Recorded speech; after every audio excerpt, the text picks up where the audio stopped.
Hello, today I'm going to show you how to adjust the level of your trunk lid open and close setup. Mazda CX-5. First step, we are standing behind your car and we have a remote control key and we have a button to close.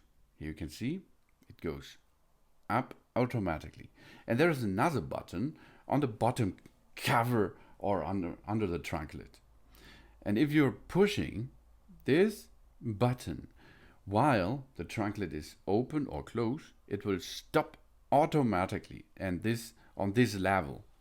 And if you like to program this high into the upper high limiter, you only have to do is push for approximately 2 up to 3 seconds, and the boot lid or the car will give you information with 3 beep beep beep.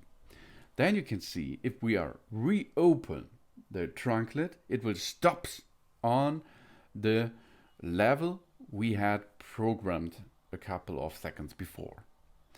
To remove this setup again, we have to push and hold the trunk lid button for approximately 7 seconds, and then it comes back to the standard way to open. This is important if you have a garage which height is not so high and the trunk lid will smash into the upper side of it. Then you can set up it to adjust level, jobs done. Thanks for watching. Please subscribe me and give me a positive feedback, and I hope to see you again on my channel. Soon.